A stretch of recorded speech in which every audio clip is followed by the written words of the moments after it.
Hello and welcome to IGN. I'm Daniel Krupa, this is Alex Simmons. Hello. Now, we've both gone hands-on with Grand Theft Auto 5 ahead of its September 17th release date, so we thought we'd just share our first impressions of visiting Los Santos. Yes, so obviously it's the first time that we've ever been hands-on with GTA 5, and I think the first thing was, like, excitement. Let's not, Yeah. It was very exciting. We were dropped in the middle It's out in a couple of weeks and nobody's played it. No. So far, well, I've seen an hours of the game. You've seen probably, around the same. Bits here and there. So we got to play the game for about 3 to 4 hours. We saw 4 different missions, I think it was. But more importantly, we just hung out in the city to see what there was to do, check out some of the, just countless things to do, I think. So obviously the first thing you always do when you're in a GTA game is raise your wanted level. Well, you want to be a badass right from the get-go. Yeah. So how did you go about achieving that kind of maximum wanted level? Well, so luckily Rockstar gave me every single weapon in the game. We'll talk about weapons in a short while. So I stood on a street corner, and the first thing to note is that I thought it looked beautiful. Like, GTA 4 when that came out, that looked great, but this looks like a next step up. There's just more stuff happening. More cars, more variety, and the city just feels more alive. And again, it was a debug version of the game, which means it was pre-production, so they cycled through the day and night cycles so you could see what it looked like at different times, and it just looked gorgeous. But anyway, back to the wanted rating. So I got a rocket launcher, and I waited for the first police car to turn up. You were like in downtown, you were near a shopping district. Yeah, but it wasn't like high rises. It was just kind of I guess that area between suburbia and downtown. So it was pretty busy, but lots of stuff going on. And then so fired off the rocket launcher. Same thing, like a little tail of smoke coming out, and then boom, like huge explosion, and then it all kicks off. So surprisingly, 1 cop, 1 rocket launcher, only 1 star. Yeah. But very quickly, because I switched between rocket launcher and machine gun. 3 stars, helicopter came up, and so I was shooting the guy out the helicopter with the rocket launcher, and he sort of fell out of the sky. You switched to a Gatling gun or a grenade launcher after that? I started off with an M60 style heavy assault rifle, and then a grenade launcher, and I think I got up to 5 stars, and then I was dead. Okay. Well, I didn't get as far as you, but I went just driving around using a lot of the weapons. You can use pretty much most of your weapons while in a car. Yeah. So I started just driving around, like popping out grenades through the window, which was pretty cool because I was switching to the camera looking behind me, and I could see them just slowly like blowing up in the distance. Yeah. And I remember one time I dropped a grenade out the window and waited at an intersection, and it blew up, and this car came like just sliding down the hill, all inflamed. Yeah. And it's just kind of the way it kind of crashed through the intersection was incredible. Like the cause and effect feels way more advanced than it did in GTA. And that's the thing, because it's open world, you can create all these effects that you might never see. Because if you go around the corner, you're not going to see it, but that stuff is still happening, even though you're not there to witness it. Well, that's it. It's like, so another bit, helicopters. Anyone who listens to the podcast knows I'm a massive helicopter geek. So I took a helicopter, flew it right up in the sky, and then parachuted out and down into the city. But if you parachute down, you keep an eye on the helicopter, you'll see it fall out the sky and slowly, spiral down. Yeah, and then it gets into like a nose spin, and like just plummets to the earth. Exactly. And you can see a big like jet plume of smoke in the distance. Yeah. It's like if a helicopter crashes in the city and you're not there to witness it, it still happens. And that's it. And you can parachute all the way down and find the wreckage of the helicopter there, which is insane at that kind of level of detail. But so the first impressions are amazing city, like amazing scope. But I think for me, the kind of bugbears with GTA 4, combat was a little bit loose, and driving. So let's tackle combat first. So I think the important thing to learn about combat, even though this is GTA 4, GTA 5 and it's the successor to 4, Rockstar produced quite a few games in between those two titles. Yeah. And there's definitely elements. I'm a huge Red Dead Redemption fan, and I really like Max Payne 3. I reviewed it for the site, and GTA 5's definitely learned a lot in terms of combat through those 2 games. So like Red Dead, you've got a weapon wheel and you can cycle through each slot. If you're familiar with Red Dead, you'll be very familiar with GTA's weapon system. You can cycle through all your weapons, and there's kind of other weapons, other items that you can use as part of that weapon wheel. So in one mission, at the end of the mission, I had to dispose of my car. And in my weapon wheel, I had a contextual item, which was a jerry can. So I just parked the car up, need to get rid of it. Just covered it in gasoline, walked away from it, and fired a bullet at the ground, and it just caught flame and it exploded while I walked away in the distance, which felt pretty badass. But then, as I was walking down the hill, a fire engine started appearing, which was impressive because the mission had effectively ended. But you were what just did- doing other stuff. That's the best thing, because the mission ended, but what you did in the mission kind of spilled over into the persistent world. Like, you did a mission and it finished with Trevor in a helicopter. Yes. The mission ended and you switched back to Trevor and he was still in that helicopter Yeah. flying back. It's not like the world resets Yeah. after a mission. Yeah, I thought that was really nice because, so I was playing as Michael, finished the mission, say goodbye to Trevor, off he flies, literally popped back to see what he was doing. He was still flying the helicopter. But earlier, when I was during the demo, I was playing as Michael and just trying out the character switching. Went to Trevor, and he's in the middle of nowhere, but he's not just kind of sitting there doing nothing. He's got 2 police cars after him. He's got a 2-star wanted rating.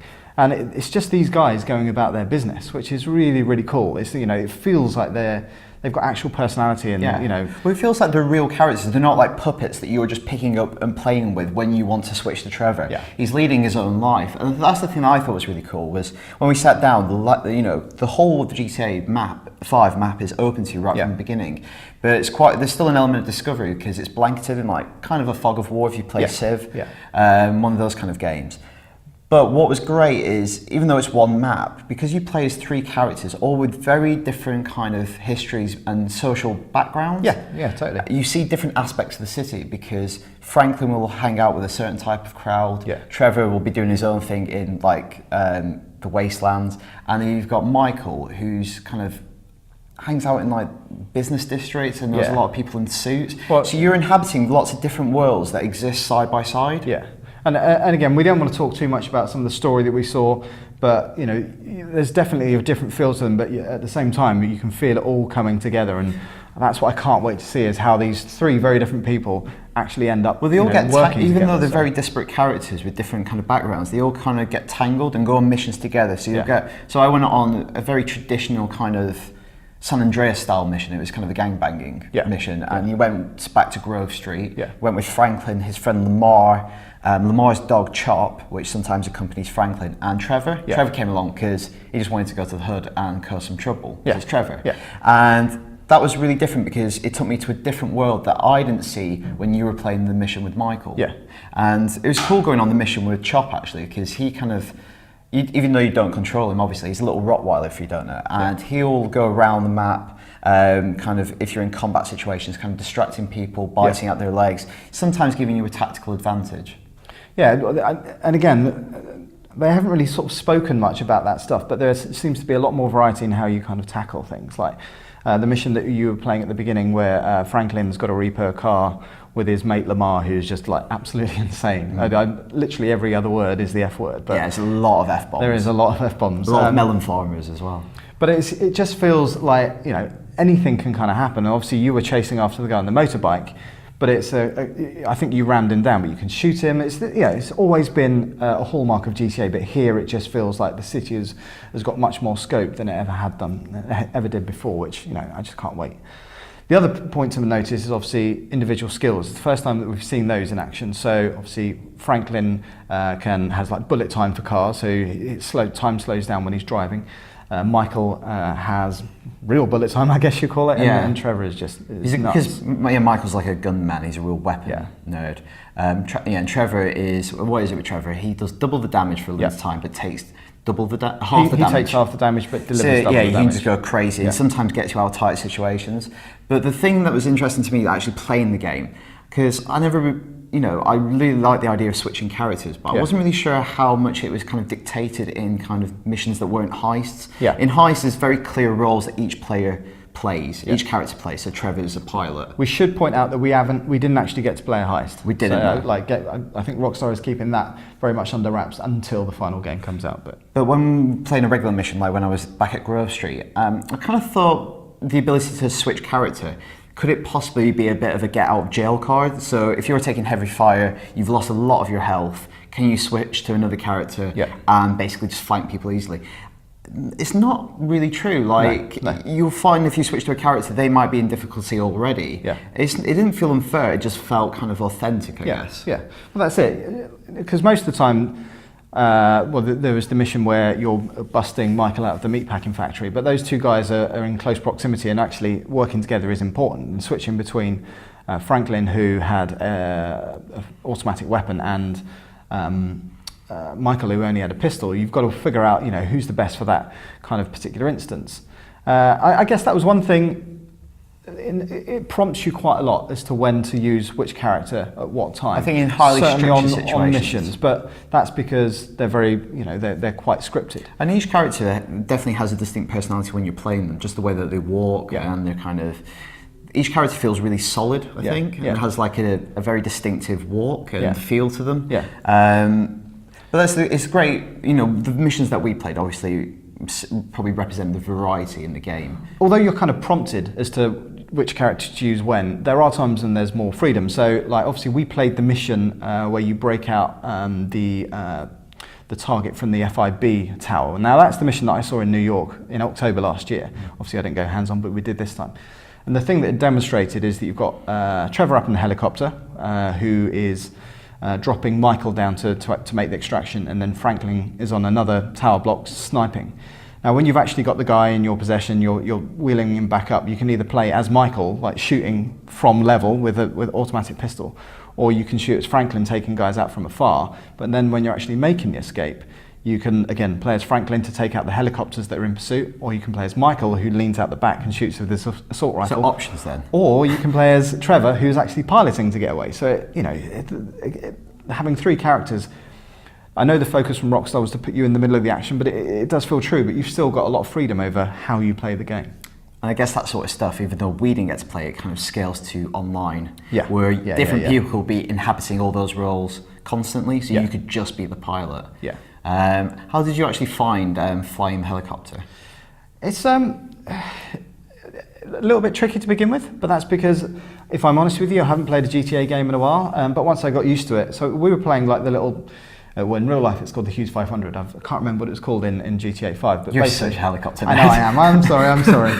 But it's basically a little kind of army helicopter that's got machine guns. It looked like it had rocket pods, but I couldn't fire them.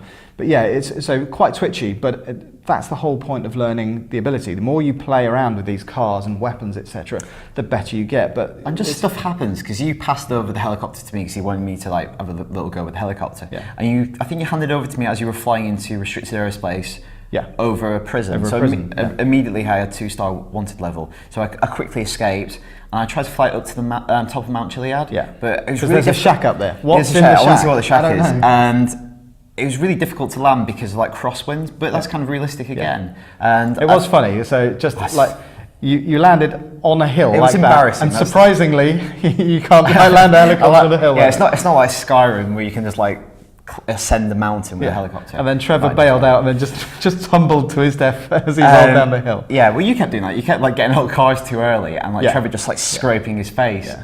But what I did do, so I flew up as high as I possibly could in a helicopter, and it was at night, so we were looking over downtown. All the lights were sort of sparkling, and then just slowly parachuted down in between the skyscrapers. And it reminded me of like Batman in a couple of instances. This is what I was going to say. Actually, in that scene, what I remember was really memorable, and actually throughout the game at key moments was not the kind of radio music. Yeah. It was the score. This kind of dynamic score. And the thing that it keeps reminding me of is the beginning of The Dark Knight. Yeah. When they're doing the bank job and the Joker's robbing the bank, and there's like really high-pitched piercing noise, and then it slowly builds.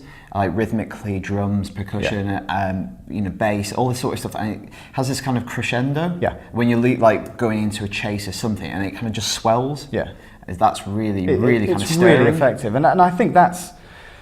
I guess GTA 5 almost feels like a best of Rockstar experience because, as you say, you've got the dynamic events and things that they learned from Red Dead Redemption. The combat is, borrows some stuff from Max Payne. All the cutscenes as well. There's no kind of like distinct beginning and end. That's from Max Payne 3. If you go up to a mission marker and you walk into, say, Franklin's workplace, it'll go straight into the cutscene and then straight out on the other side. Yeah, but no cut. It literally is you're walking in and you're playing it and then you're not playing it. But it's very fluid and it works which really kind well. of helps sells the whole open world thing. It's not it's not parceled out to you. Yeah.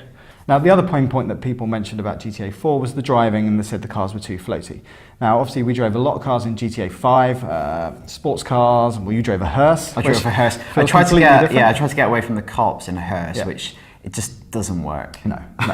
But it definitely feels tighter. It feels like the cars have got more weight, and importantly, there is a much bigger difference if you're driving something that's kind of light and nippy compared to something that's just like bulky and heavy. I also think you have to be smart about which vehicle you pick. So if you want to get away and you want to go off-road, you know, pick a vehicle that suits that kind of terrain. Yeah, exactly. Because when I was playing as Trevor and trying to get away as him, he was in his trademark pickup truck. So the first thing I did was went off-road, and the police interceptors had much more trouble going off-road than they did with me in the pickup truck. Actually, one thing we didn't mention was the way that the wanted system works, and that now the police cars have a kind of cone of vision. Yeah. So rather than it just being a wide area that they are alerted to if you're in that area, they've got a cone of vision, and so it's possible to escape down a back road or park up under a bridge and get away that way rather than just getting as far away as you can. And it felt like, have you seen Drive? Ryan Gosling. Yes, It felt much more like that opening scene in Drive where Gosling's getting away, and instead of running, just outrunning the police, you use your smarts and you park up beneath a bridge, and you can kind of get out, get away with it that way. Yeah. I think so. Obviously, we play 3 to 4 missions. It's a tiny fraction of what GTA 5 has got to offer, and I'd love to be able to talk more about what the game has got, but quite frankly, we won't know until we actually sit down and review the game. Yeah, we basically scratched the surface. But my big takeaway was it actually works. The character switching works. And it's really really impressive. Yeah. The missions that we played, showed quite a lot of variety. Yeah. And I just want to spend more time in that world. Like all I want to do now is really explore it. And I think even when you're not in the middle of a mission, there is so much more to do with the dynamic missions and stuff happening just generally around you that probably the missions almost will feel like a secondary part to the game because, as you say, we spent 4 hours playing the game, but probably only 2 hours of that actually doing a mission. And each person will have a very different experience because you can go into each mission as a different character. Yeah. Not all missions, but certain missions you can maybe start it with either Michael or Franklin and maybe have a slightly different experience of that cutscene. Yeah. So you can really assemble the story in slightly different ways. Yeah, it tells the same tale, but from a slightly different perspective. So, again, we won't really know how much that impacts the game until we get hands on, which is hopefully very soon. But that was certainly our first glimpse of GTA 5, and I walked away really impressed. I cannot wait to play more. So that was our first impression of Grand Theft Auto 5. Now, we will be returning to Los Santos throughout the week on IGN because we've got a week's worth of exclusives. So make sure you keep it locked on IGN.